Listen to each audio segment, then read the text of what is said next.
Today, I have some news from Facebook, a sneak preview of the new Facebook desktop redesign. Yes, they're doing it again, and I have screenshots to show you, and also some stunning data from Twitter that just kind of blew my mind. Something that we sort of know about the power of consumers, but it puts it into a whole new perspective. So stay tuned until the end, or if you're watching this later, just fast forward toward the end of this. It's going to be a short one. As always, please drop your comments below or your questions. Let me know what else you would like to hear. And we're going to dive right in with Facebook's new redesign. Here it is. I know.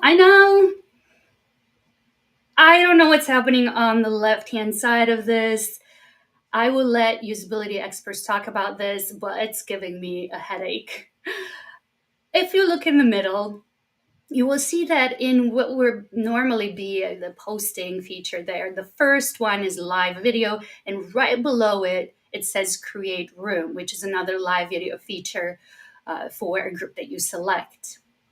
So as we've been talking a lot recently, video is really at the forefront of everything that the algorithms want us to do on social networks. And Facebook knows, based on their data, that live video actually gets a lot more engagement, a lot more reach, and that means a lot more revenue for them. So they're putting it as the first option there. And then, as I said, oh, hello, Mimi. You want to join us? Do you have any opinions about new Facebook's redesign? Yeah, so that's the redesign. I don't have much else to say about it except that now it's time for you to consider video as part of your strategy. Now, for live video, a lot of brands are wondering, well, how am I going to do that? Especially if I don't have a product where I can just showcase it, or I don't know, do like a tutorial of some sorts.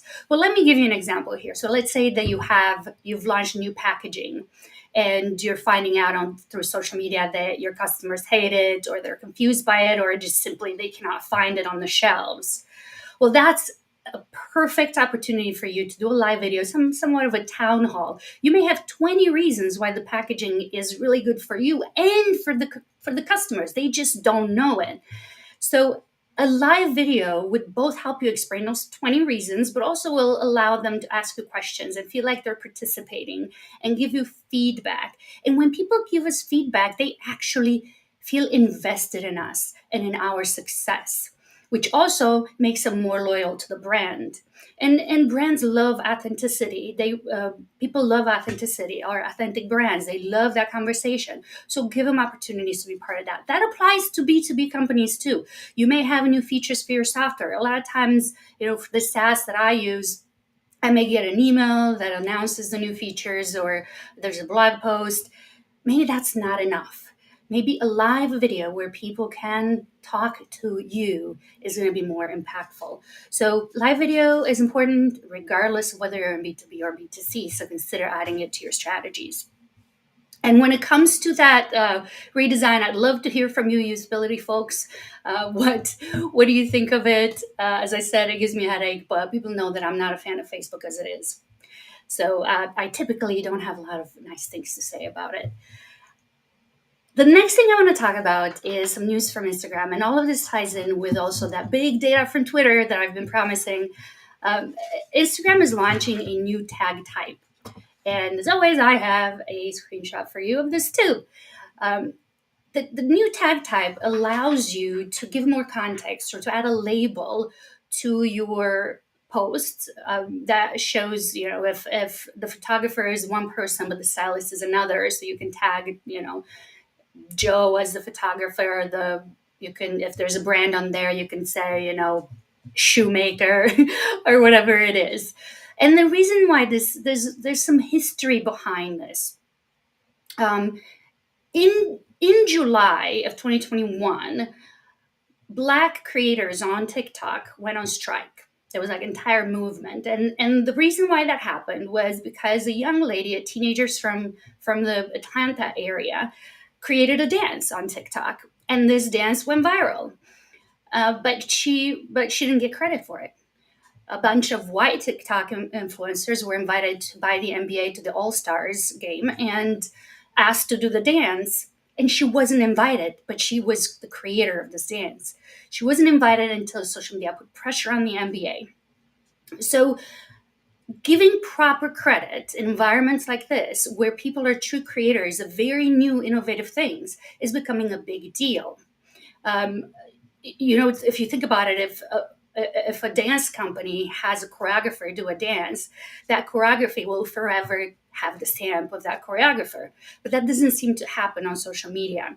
So influencers are standing up for themselves and saying, we want proper credit.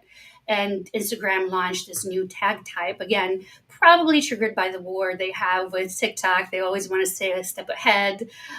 So, new tag type, put it to use. But what it's telling us is the rise of the power of influencers, of content creators. And they're putting more and more pressure, both on the social networks as well as on us brands, to be more collaborative with them. And this Twitter data that I'm about to show you is just incredible. And it's not something that we typically pay attention to when we look at our strategies, because it's a new movement. So, Twitter released a new study, the 2022 Trends Report, and I'm going to quote some things from it, that shows that fans and creators no longer wish to be on the sidelines. They create digital communities.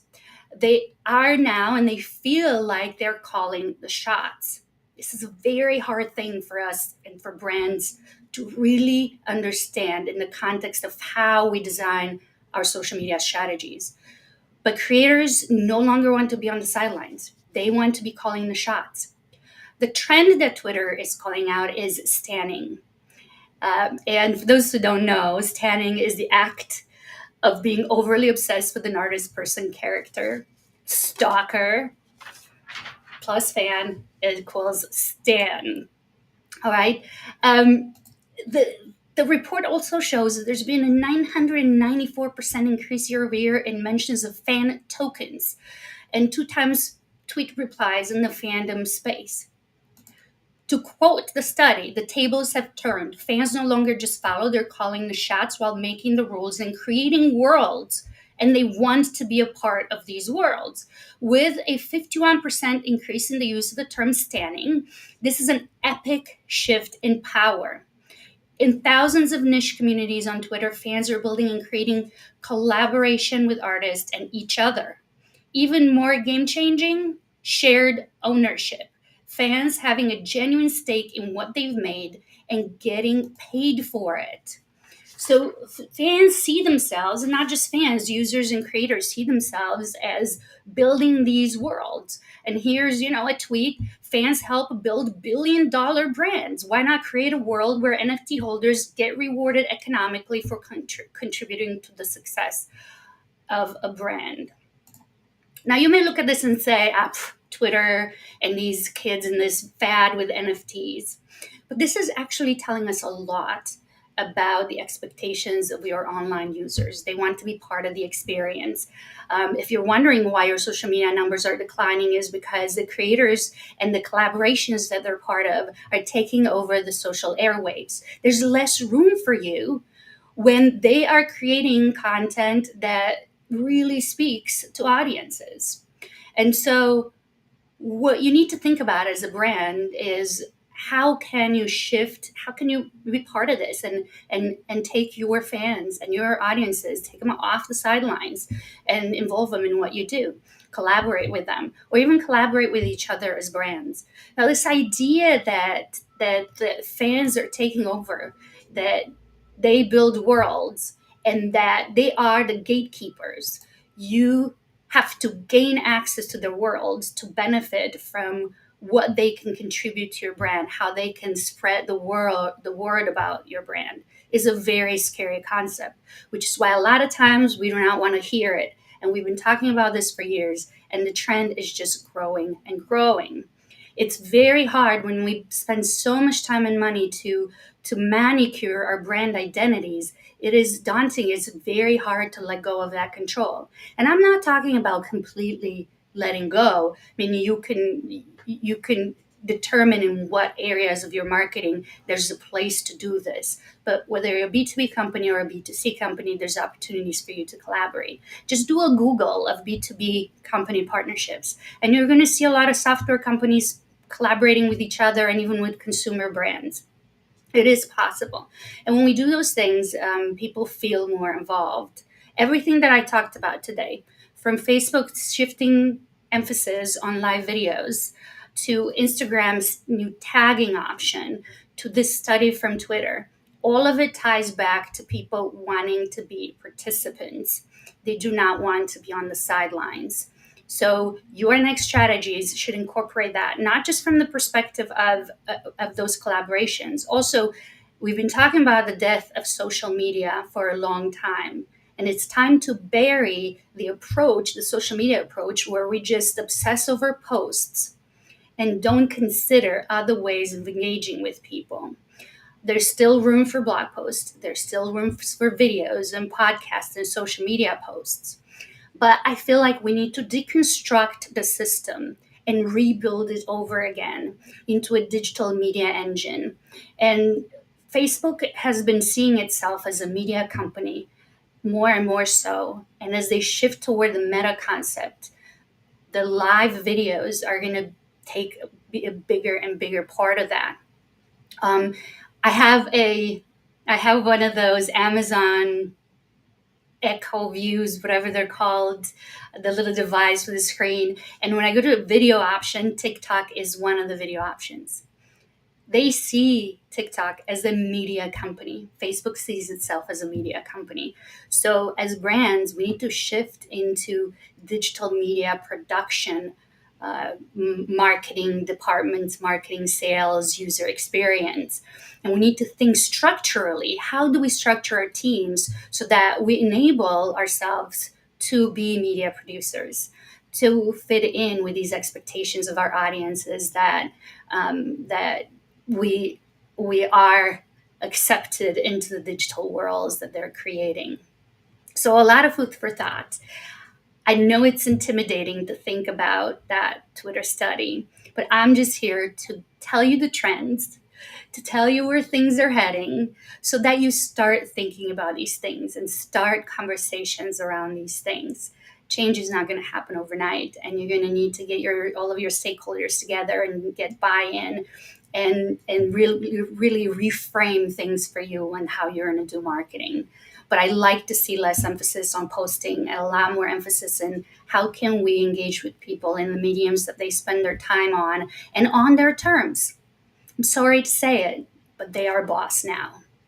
That's what I have for this week. I will see you back here next time. And in the meanwhile, drop your comments below, send me your questions, let me know what you think. I want to have a conversation with you, so don't hesitate to reach out. And I will see you back here next time.